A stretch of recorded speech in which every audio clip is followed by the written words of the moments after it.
नमस्कार, मैं हूं संजय शर्मा। आप देख रहे हैं 4 PM। विदेशों में भी भारत का डंका बज रहा है। न्यूयॉर्क टाइम्स ने बड़ा लंबा चौड़ा छाप दिया कि देश की राजनीति में भाजपा और आरएसएस का ऐसा फेविकोल का गठजोड़ बन गया है कि अब तोड़ना मुश्किल है। पूरी दुनिया हंस रही है और हैरान है कि किस तरह आरएसएस सारी संस्थाओं में घुस गया है। आप बैठकर हिंदू मुसलमान की चाशनी पर चाय बनाते रहिए। आपका और आपकी आने वाली नस्लों का पूरा इंतजाम सरकार ने कर दिया है। दैनिक भास्कर के राजनीतिक संपादक केपी मलिक से मैंने देश की राजनीति पर चर्चा करी है। हाल क्या हो रहा है, लोग ठंड में सिकुड़ रहे हैं और डीएम साहब बाबा के टेम्पू में बैठ के बाबा के पैर छू के रोटियां बना रहे हैं उत्तर प्रदेश में। ऐसा नमूना सिस्टम कहीं हो सकता है, मैं सोच नहीं सकता था। चलते हैं केपी मलिक जी के पास। आपसे रिक्वेस्ट है, पहले तो सब्सक्राइब करिए और नीचे ज्वाइन बटन है उसको भी दबाइए। थोड़े से पैसे खर्च करिए चैनल के लिए।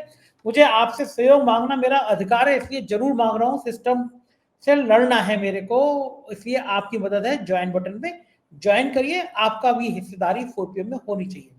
चलते हैं केपी मलिक जी के पास, सुनते हैं क्या बातचीत हुई। 4PM न्यूज नेटवर्क में बहुत बहुत स्वागत है केपी मलिक साहब, आपका अभिनंदन। आपका धन्यवाद संजय जी। हम लोगों ने बात की थी और हमने कहा था कि कुछ जगह खबरें चली हैं कि प्रधानमंत्री जब आए थे, प्रेरणा स्थल जो था बना था वहां पे, उसके टेंडर में भी 5-5 गुना बेईमानी की खबरें सामने आ गई। 65 लाख का काम 2.5 करोड़ में। और बीच में एक दर्दनाक घटना ये हुई कि जो बचा हुआ खाना था वो शायद वहां भेड़ वेड़ों को दे दिया गया। उसको खाना खा के कई भेड़ें, 100-125 भेड़ें मर गई। अखिलेश यादव ने ट्वीट किया कि भाजपा सरकार इसका जवाब दे कि प्रेरणा स्तर पर जो खाना बांटा गया था वो इतना खराब क्यों था कि सुबह से भूखे लोगों ने बिना खाए फेंक दिया। बाद में जिसे खाकर 150 भेड़ों की मौत हो गई। ये एक संगीन मामला है, जांच हो और भेड़ मालिकों को यथोचित मुआवजा दिया जाए। ये अखिलेश यादव ने एक्स पर लिखा है, जिसको ट्वीट कहते ट्वीट किया। प्रधानमंत्री के स्वागत में खाना इतना सड़ा हुआ कि खाना फेंक दी जाए, भेड़ खाएं, भेड़ मर जाए। इससे अच्छा प्रधानमंत्री का वेलकम, आइए पधारो हमारे देश। उत्तर प्रदेश में इससे लजीज खाना तो किसी को नहीं मिल सकता था। अच्छा हुआ प्रधानमंत्री जी ने खाया नहीं, लंबी उम्र हो उनकी। खाते हो पता नहीं श्वास वास गड़बड़ा जाता है उनको। ये इंसानों को क्या जानवरों की तरह ट्रीट कर रहे हैं, या फिर संग में खाने के संग में गौमूत्र दिया जाता कि इसको पी लीजिए तबीयत बिगड़ेगी नहीं आपकी। क्यों इतना खराब खाना है? बकौल अखिलेश यादव की भेड़ तक मर गई। क्या लगता है आपको केपी मलिक साहब, किसकी साजिश होगी ये? नहीं, देखिए, अगर आप उस पहलू से पूछते हैं किसकी साजिश है तो इसमें कांग्रेस की साजिश हो सकती है। हो सकता है नेहरू आ गए हों कुछ खाने में मिलाने, उनको मिला के चले गए हों, क्योंकि वो तो आदर्श है आजकल। सबसे बढ़िया टारगेट तो उनको लिया जा सकता है, तो इसके लिए हम मानते हैं कि नेहरू जिम्मेदार है। दूसरी बात यह है कि चाहे अखिलेश जवाब मांगे, चाहे कोई दूसरा व्यक्ति जांच की मांग करे, कोई जांच वांच यहाँ नहीं होगी। जिसको जो उखाड़ना उखाड़ना। तो एक मुद्दा है, ये रोज मुद्दे हो रहे हैं, ये सीधे सीधे भ्रष्टाचार है ना। जिस व्यक्ति को खाने का कॉन्ट्रैक्ट मिला होगा उसने पैसे लिए होंगे, पैसे पार्टी फंड से गए होंगे या सरकारी किसी विभाग से गए होंगे, कहीं इधर उधर से गए होंगे, पैसा तो उसको दिया ही गया है। अगर आप 1 करोड़ रुपए का बिल बनाएंगे, भ्रष्टाचार में खाना देंगे 20 लाख का, तो 80 लाख कहाँ गया? तो ये तो पुराना सिस्टम है यहाँ पे। ये कोई एक जगह थोड़ी हो रहा है, जो सब जगह चल रहा है। कोई जवाबदेही नहीं है, कोई किसी का उत्तर नहीं देना है, कोई जवाब नहीं देना है, इसको तो आप छोड़ दीजिए। अब कोई एक घटना नहीं है, बहुत सारी इस तरह की घटनाएं उत्तर प्रदेश में नहीं पूरे देश में है। अभी आप ये देखिए कि जो कप सिरप का मामला उत्तर प्रदेश में चल रहा है, पिछले दिनों फिर पकड़ी गई है मध्य प्रदेश में 2500 शीशियां, तो कुछ नहीं हुआ। फांसी चढ़ा दिया क्या उस व्यक्ति को? कोई बात नहीं, ले देकर सेट कर दिया। पुलिस ने हर की धाराओं में फिर चालान कर दिया, चालान भर के और बेल लेकर फिर आके अपने काम पे लग जाएंगे। केस चलता रहेगा अदालतों में 20 साल तक। 20 साल के बाद फिर बरी हो जाएंगे। तो यहाँ कुछ होने वाला नहीं है, यहाँ सिस्टम बड़ा बढ़िया है। देखिए, आज भारतीय जनता पार्टी को समझ में आ गया है कि सबसे बढ़िया मुद्दा है अपना जो धार्मिक वाला मुद्दा, उसको गरमाए रखिए। आपने देखा बरेली में जिस प्रकार से घटना हुई थी, उससे बहुत अच्छा माहौल बन गया। और उत्तर प्रदेश की जितने सवाल थे, जितने मामले चल रहे थे, ब्राह्मण विधायकों की सभाएं चल रही थी, सब मुद्दा डाइवर्ट हो गया। बरेली में जो वो चल रहा था, कौन सा इनका उसको बोलते हैं, लव जिहाद चल रहा था, लव जिहाद को रोकने के लिए क्रांतिकारी आ गए और वो मामला दूसरी तरफ मोड़ दिया गया। मॉब लिंचिंग चल रही है, जो एक प्रदेश से दूसरे प्रदेश में लोगों को धार्मिक आधार पर तंग किया जा रहा है। ये जो चीजें देश में चल रही हैं, अब ये देश में नहीं विदेश में चली गई है। जिस प्रकार से आपने चर्चों पे हमले किए हैं, जिस प्रकार से आप ईसाइयों के धार्मिक समारोह में घुस के उनको डिस्टर्ब कर रहे हैं, ये अंतरराष्ट्रीय आवाज हो गई है। अगले सवाल में मैं इसका पूरा विश्लेषण करके आपको तथ्यों के हिसाब से जवाब दूंगा जब आप सवाल पूछेंगे। जी, पहले तो जब आपने कोडिन का जिक्र किया तो लखनऊ में भी और बड़ी मजेदार घटना घटी।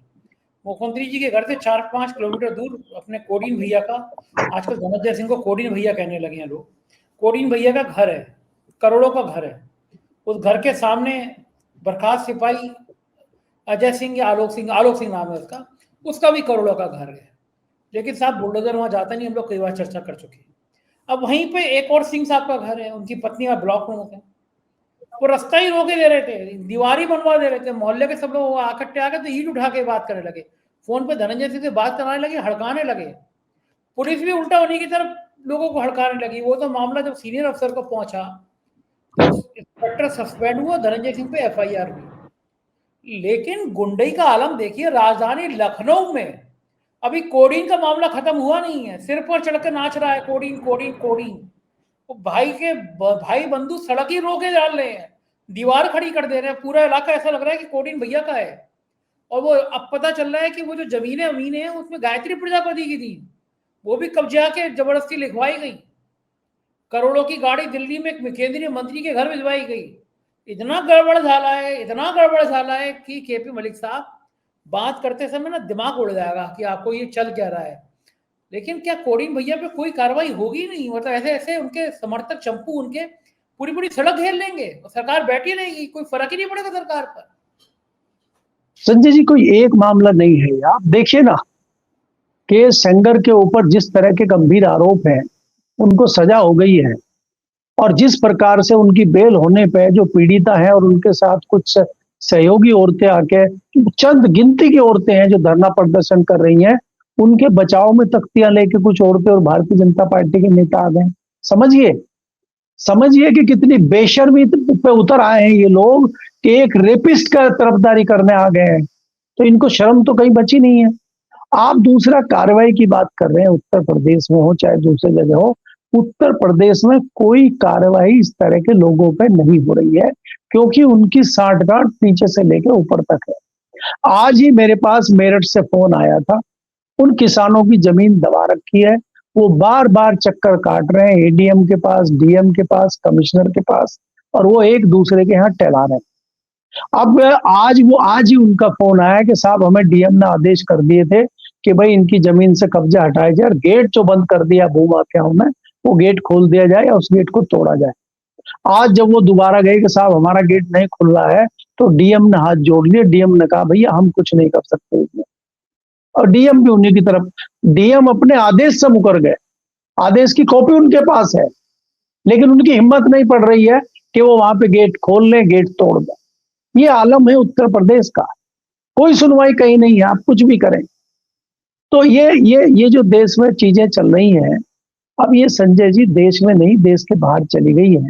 मैंने जैसे आपको कहा, बहुत बड़ा आर्टिकल, बहुत बड़ा एक लेख, बहुत बड़ी एक खबर दुनिया के सबसे बड़े अखबार न्यूयॉर्क टाइम्स में छपी हुई है, और उन्होंने सीधे सीधे कह दिया है कि भारतीय जनता पार्टी और संघ का जो गठजोड़ है वो इतना मजबूत हो चुका है भारत में, अब उसको तोड़ना नामुमकिन है। अगर कल को मोदी जी हटते भी हैं तो भारतीय जनता पार्टी की सरकार भारत में खत्म होगी या हटेगी, इसकी संभावनाएं ना के बराबर है। न्यूयॉर्क टाइम बाबा के बारे में भी लिख रहा है कि अगर नरेंद्र मोदी, मोहन भागवत और उसके बाद तीसरा कोई ताकतवर नेता भारत में है तो उसका नाम योगी आदित्यनाथ है। उन्होंने तो यहां तक कह दिया। तो इसका मतलब आप समझिए, उन्होंने पूरे तथ्यों के आधार पर बड़ी लंबी चौड़ी रिपोर्ट छापी है। उन्होंने कहा कि ऐसे धर्मनिरपेक्ष देश में इस तरह की चीजें हो रही हैं कि तमाम संस्थाओं पे उनके लोगों का कब्जा हो चुका है, जिसकी हम और आप जिक्र करते हैं। ब्राह्मणों का धरना इसलिए होता कि भाई ठाकुर जो है सारी शिक्षण संस्थाओं में घुस रहे, हम नहीं जा पा रहे।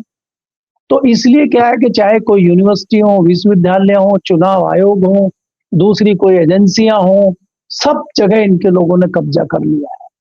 तो इसलिए अब इनको हटाना नामुमकिन है। जो हम चर्चा करते रहते हैं, विपक्ष बहुत कमजोर है, इसका जिक्र भी उन्होंने किया है कि विपक्ष इतना कमजोर हो गया है कि अब वो इनके सामने खड़ा होने में ही डगमगा रहा है और पैरों की कपकपी विपक्ष की बंधी हुई है। विपक्ष उस मजबूत स्थिति में दिखाई नहीं देता कि वो भारतीय जनता पार्टी को धराशायी कर दे। आप ये देखिए कि भारत में जिस प्रकार से हमने और आपने चर्चा की थी 2 दिन पहले कि जापानीज टूरिस्ट पे हमला किया गया, दूसरी आप चर्चों पे उनके 25 तारीख को बड़े दिन पे वहां पे चर्चों में जाके आप डिस्टर्ब कर रहे हैं, तोड़ फोड़ कर रहे हैं। इससे विदेश में दुनिया में क्या मैसेज जा रहा है? क्या जो हमारे लोग विदेशों में हैं उनके साथ क्या संभावनाएं खड़ी कर रहे हैं? क्या उनकी दुश्वारियां वहां नहीं बढ़ेंगी? जो अप्रवासी भारतीय हैं जो विदेशों में रहते हैं, वहां तो वो अल्पसंख्यक है, क्योंकि यहाँ तो हम हिंदू हैं, वहां कौन से हिंदू आएंगे? तो क्या आप उनकी दुश्वारियां बढ़ाना चाहते हैं? आप क्या संदेश देना चाहते हैं? क्या ईसाइयों की संख्या दुनिया में कम है? क्या हम ईसाइयों को जानते नहीं है? क्या हम ईसाई कंट्रीज के विषय में जानते नहीं है? तो हम ये कौन से रास्ते पर जा रहे हैं? भारतीय जनता पार्टी क्या चाह रही है? देश को किस रास्ते पर ले जाना चाह रही है? आप एक प्रदेश से दूसरे प्रदेश जाने में आप जो आप लिंचिंग कर रहे हैं, आप घेर के वंदे मातरम और जय श्री राम बुलवा रहे हैं लोगों से।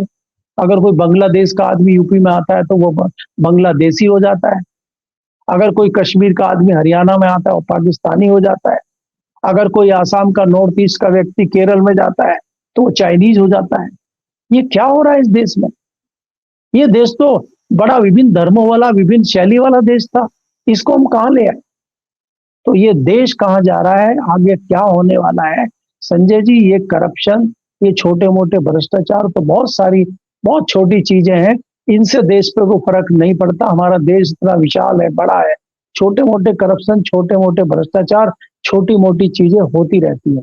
लेकिन मुझे लगता है कि देश जिस गति से चल रहा है और जिस जिस तरह की परिस्थिति हम देश में देख रहे हैं, वो एक बड़े खतरे की ओर इशारा कर रहा है। अगर जल्दी इस पे कंट्रोल नहीं लगा तो हम एक बहुत बड़ी मुसीबत में फंस जाएंगे। जो दुनिया के देश हैं वो भारत पर नजरें गड़ाए हुए बैठे हैं। न्यूयॉर्क टाइम्स में छपने का मतलब, और इस समय आप समय देखिए, इस समय छपना ये जताता है कि कहीं ना कहीं जो घटनाएं भारत में हो रही हैं ईसाइयों के प्रति, उनकी धमक जो है अमेरिका तक पहुंच चुकी है। और इसके क्या परिणाम होंगे, वो कैसे हमें भुगतने होंगे, ये भी देखने वाली बात है। जी, बिल्कुल ठीक बात है कि अगर ये नफरत की खेती इस हद तक बढ़ गई है कि आप देखिए मलिक साहब, गाजियाबाद में घर घर में हथियार बांटे जा रहे हैं। बरेली में इस तरह बेहूदगी हुई, गाजियाबाद में हथियार बांटे जा रहे हैं। उत्तराखंड में एक जो नौजवान युवक की हत्या कर दी गई। मतलब देश इस तरह के माहौल में आ गया, मोड में आ गया। नफरत की ये खेती इतनी बढ़ गई कि पूछिए। मतलब नया साल है, 1 जनवरी 31 दिसंबर की रात को फिर इस तरह के मानसिक कुबूदी लोग आ जाएंगे जो नए साल का उल्लास मना रहे हैं, वहां भी व्यवधान पैदा करेंगे। मथुरा में शायद कहीं सनी लियोनी का कार्यक्रम कैंसिल करना पड़ गया, 2-2 लाख टिकट बिके थे। संतों ने कहा सनी लियोनी आ गई तो हमारा धर्म खतरे में पड़ जाएगा। वो धर्म इतना छोटा है क्या कि एक महिला के आ जाने से धर्म खतरे में पड़ जाएगा। और मैं दावा कर रहा हूँ, शर्त लगा सकता हूँ, ये जितना विरोध करने वाले होंगे सबने सनी लियोनी के चुपचाप वीडियो देखे होंगे बैठ के वीडियो। मैं ऐसे दोहरे चरित्र वाले लोगों को बहुत जानता हूँ। मंच पर करेंगे सनी लियोनी का विरोध और घर में जाके मोबाइल में देखेंगे सनी लियोनी की वीडियो कि इस तरह के। एक महिला का कार्यक्रम है, अब तो एक्ट्रेस है वो, इस देश ने स्वीकार कर लिया, हो रही होगी पॉर्न स्टार का भी मूवी, लेकिन अब तो उसने कई बढ़िया बेहतरीन पिक्चरें भी दी हैं। लेकिन उसके विरोध में साहब वो आ गई तो हमारा शहर खराब हो जाएगा। क्या संजय जी, यही तो देखिए, यही तो हिंदुस्तान की, यही तो भारत की संस्कृति की, भारत की जो विभिन्नता है उसकी खूबसूरती है कि हम सबको स्वीकार कर लेते हैं। हमारे यहाँ भिन्न भिन्न प्रकार के लोग हैं, भिन्न भिन्न धर्मों के लोग हैं, भिन्न भिन्न शकल सूरत के लोग हैं, भिन्न भिन्न वातावरण के लोग हैं, भिन्न भिन्न वातावरण के प्रदेश हैं, देश है, सब हमारे अंदर समाये हुए हैं। लेकिन ये जिस तरह का समय चल रहा है ये बड़ा आत्मघाती है। एक यति महाराज हैं हमारे गाजियाबाद के, उन्होंने कहा है कि सब चीजें हो गई हैं, अब हमें हिंदू आत्मघाती दस्ता बनाने की आवश्यकता है। ये सोचिए आप, वो बता रहे हैं कि हिंदू आत्मघाती दस्ता, इसका मतलब क्या होता है? आप क्या बताना चाह रहे हैं? आप किस ओर देश को ले जाना चाह रहे हैं? आप क्या करना चाह रहे हैं? अब ये लोग देश को बताएंगे। एक आपके वो इंदौर वाले महाराज हैं, हनुमान जी के भक्त, वो कुछ और बता रहे हैं कि देश को जल्दी से हिंदू राष्ट्र बनाना है। उनको अभी भी कुछ कमी दिखाई दे रही है हिंदू राष्ट्र बनने में। तो ये जब इस तरह के लोग हमें ज्ञान देने लगेंगे और हम इनके ज्ञान पे चलने लगेंगे, तो देश किशोर जाएगा, कहाँ पहुंचेगा, ये देखने वाली बात है। आज देश में जिस प्रकार के हालात हैं, मुझे लग रहा है इस पे जल्द ही कुछ न कुछ संज्ञान लेने की आवश्यकता है, नहीं तो हम एक बड़ी मुसीबत में कहीं ना कहीं फंस जाएंगे। मुझे इस तरह का आभास हो रहा है। जी, बिल्कुल ठीक कह रहे हैं। और फिर ऐसे ऐसे नमूने नौकरशाह भी हमारे अखिलेश यादव ने ट्वीट किया है, प्रयागराज के डीएम एक बाबा का जाके जमीन पे बैठ के रोटियां बनाने लगे। प्रयागराज के हाल बेहाल हैं, लोग ठंड से कांप रहे हैं, रैन बसेरे हैं नहीं, लेकिन डीएम साहब बाबा के संग बैठ के रोटी बना रहे हैं बाबा की भक्ति काल में। हमने देखा था बाबा बागेश्वर, एक बिल्कुल, मैं तो उसको किन किन शब्दों से नवाजूं, एक आई वर्दी वाला अफसर जो है वो जूते उतार उनके पैर छू रहा है। क्या जमाना आ गया है। अखिलेश यादव ने ट्वीट किया है, केशव मौर्य ने जाके कहा है बाबा को, डीएम को कहा है कि बाबा के चक्कर में मत पड़ो, बाबा सीएम के करीब ही है, तो केशव मौर्य ने हड़का दिया। अखिलेश यादव ने ट्वीट किया है कि स्थानीय मानवीयों को सलाह, रोटी तो जमीन पर बैठकर बना ली, लेकिन खिलाते समय आधी रोटी स्टूल पर बैठाकर खिलाइएगा, पद का इतना सम्मान तो होना चाहिए, भले कोई करे ना करे, आपका दायित्व तो बनता ही है। और आप मक्खन लगाना ना भूलेंगे नहीं, क्योंकि कुछ काम में पारंगत है, अपना मूल काम भले ना आता हो। अब बताओ कि वो जो है डीएम रोटी बना रहा है, डीएम के पास कोई काम बचे नहीं, बाबा का। संजय जी आप ये बताइए कि इसमें कौन सी कोई नई बात है? आपने देखा था पिछले साल के जो कावड़िया आ रहे थे, कावड़ लेके आ रहे थे, कई सारे आईपीएस, कई सारे पुलिस अधिकारी कावड़ियों के पैर दबा रहे थे, उनके चरण धो रहे थे। आपने देखा कुछ दिन पहले हमारे एक सीओ साहब हैं पुलिस के, वो बाबा बागेश्वर के साथ गदा लेके चल रहे थे उनकी सुरक्षा में, उनको बार बार झुक कर प्रणाम कर रहे थे। अभी आपने देखा बाबा बागेश्वर के एक पुलिस वाले जो है पैर छू रहे हैं जूते निकाल के। तो इसमें कौन सी को नई बात है? उनको भी प्रमोशन चाहिए, वो भी समझते हैं कि हमारा सही तीर निशाने पे कहाँ बैठेगा। आप क्या चाहते हैं कि वो जाके अखिलेश यादव के पैर छुए? तो वहां के पैर छूने से कुछ होगा नहीं, वहां तो नुकसान ही होगा। जब अखिलेश यादव जी बनेंगे तब उनके भी छू लेंगे, हमें क्या दिक्कत है? तो अभी तो जहां निशाना है वहीं तो करेंगे ना। तो देखिए, ये तो पुलिस तो एक कठपुतली होती है सरकार की, जिसकी सरकार है उसी की जय जय करते हैं ये। पुलिस का तो यही काम है, पुलिस क्या करेगी? बात ये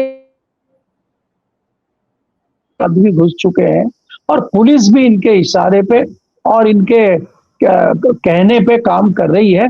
ये बड़ा दुर्भाग्यपूर्ण है। पुलिस का अपना कोई सरोकार नहीं है, पुलिस का कोई अपना आत्मज्ञान नहीं है, पुलिस इशारों पे किसके काम कर रही है, बड़ी दुर्भाग्यपूर्ण स्थिति है।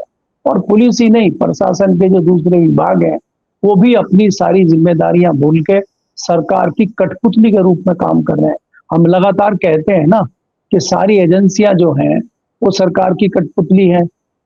वो सुप्रीम कोर्ट ने कांग्रेस के टाइम पे कहा था कि भाई सीबीआई सरकार का तोता है, तो पिछले 11 साल तो सरकार जिसकी है, तोता तो उसी का जो है टर टर टर टर कर रहा है ना। जिसकी सरकार है तोता उसकी टर टर करेगा। तो अब जो है बाकी जो एजेंसियां, वहां तो खाली सीबीआई थी, यहाँ तो चुनाव आयोग जैसी एजेंसियां भी बन गई हैं, वो भी गुणगान कर रही है सत्ताधारी दल का।